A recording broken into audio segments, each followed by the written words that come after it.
Listen to that baby roar.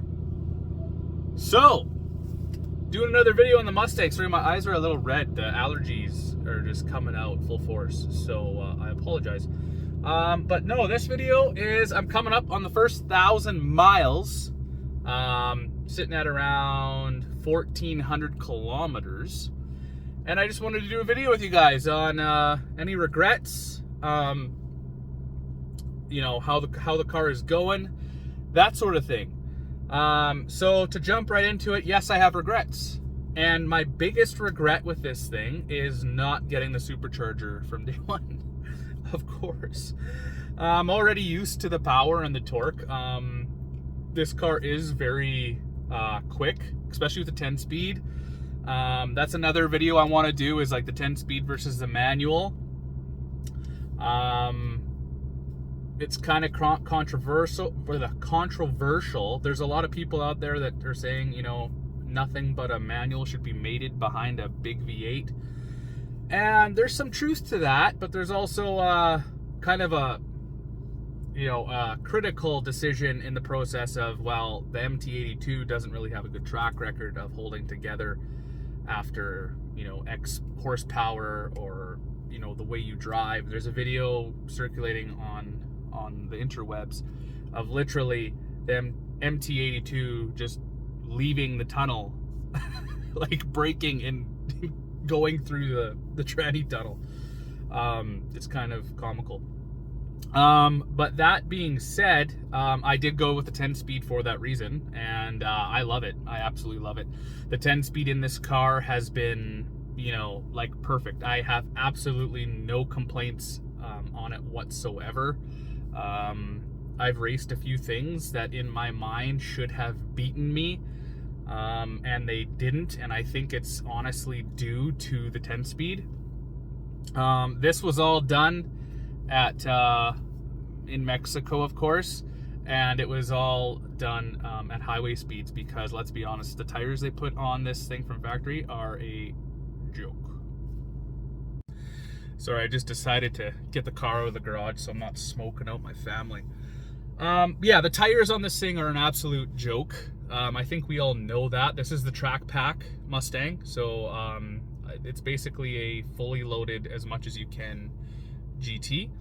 And yeah, the only complaint I really have about this car, honestly guys, is the fact that the tires are crap. And that's that. If you plan on launching this thing at a light stock, you ain't going anywhere. You're not going anywhere but, you know, a couple feet ahead while spinning. So I choose my my races carefully right now, and I make sure that they're done on a highway in Mexico, and I'm very impressed with the performance of this car on the highway. I'm not impressed with it off the light, and that is purely due to the tires. So my next purchase for this car will be tires, and then probably after that will be the supercharger. No regrets so far, other than my my comment on the supercharger. Should be day one, but yeah, no, it's been fun. I thought that the infotainment system in this thing was going to be a lot more intimidating. You get used to it pretty quick, you know, like we always do in this day and age with everything. But yeah, some of you might be asking yourself if you're going to buy one of these, manual or automatic. And if you plan on modding a GT, I think the way to go is an automatic transmission. Just because they have proven themselves to be holding up to the 1100, 1200 horsepower range. Even more than that, I think. But the MT82s do not. Now, if this was offered in a Tremec, I would have went with the Tremec, because I am, you know, I came from a high horsepower Supra before with the manual transmission, many Supras before that and other cars, and generally speaking, I do enjoy a manual transmission. But I'm not one of those guys that are internet keyboard warriors that say, oh, manual transmission only behind a V8. You know, like, I don't believe in that. Would it be more engaging with the car? Probably. But I don't feel that that void is missed with this thing myself. And it's actually better that I sleep at night knowing that I can modify my car and my transmission won't exit the chat. So that's good. But yeah, so first 1,000 miles in this thing, no regrets. I got the oil change done already, around 500 kilometers, just because it was at the dealer already, which I do believe everyone should get done, just to get all that factory stuff out. You know, you got different lubes in there, and it wears more when the engine's brand new. Again, I don't need to be Karen corrected on that. It is what it is. I changed my oil and that's that. But it's Father's Day today, so happy Father's Day to all the fathers out there. We are thinking about going to a car show, a pretty nice big car show. It's about 45 minutes away from us. But the weather looks like it's a little bleak. So we're gonna weigh the pros and cons on that. But yeah, as you heard, this thing is bone stock minus the Roush H-pipe. So that's all I got. So technically speaking, crank horsepower based off maths, this thing should be over 500 horsepower, and it definitely does feel like it's over 500 horsepower. So, and it helps that the 10-speed is there too, because when this thing, when you floor this thing, you could feel the whole car kind of lift up. It's not aggressive like the Supra was.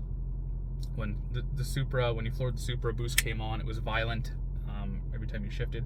This thing's a nice, smooth, kind of puts you back and holds you back. The 10-speed, you can barely feel shift. It shifts very, very fast, especially when you're in the paddles here and you're in the different modes. But yeah, no, it's not even that loud, honestly. It's only loud at startup, and then when you're like really into it. But if you're just cruising, it's not loud whatsoever. So I definitely think that the H-pipe was the way to go there. And that was factory installed as well, just so everything is all warranted for the full 5 years, which is crazy that the supercharger can be warranted for 5 years as well. But I just wanted to give you guys a quick update. I know I haven't made videos in the last couple of weeks, just again due to life. So I wanted to give you guys an update. I know there's people who are specifically following the channel for this car, and you know, I was in the market to buy something. I got screwed over on buying 2 ZL1s, brand new, from the dealer. So I said, the hell with that. I will get a Mustang, and I know what these things can do with a supercharger on them, and hold the power really nicely. So that's what I did. So anyways, I just want to let you guys know, no regrets, except not buying the supercharger day one. And definitely, if you're going to get one of these things and you're going to put it through the paces versus like a Sunday driver, get tires. These tires are a joke on this thing. They did not match the power and the torque to the tire or tire size. So that's really my only qualm I have right now at 1,000 miles. But hopefully you guys enjoyed the update. Be sure to check out other videos on the channel. And if you like what you see, subscribe. All right, everybody. Peace.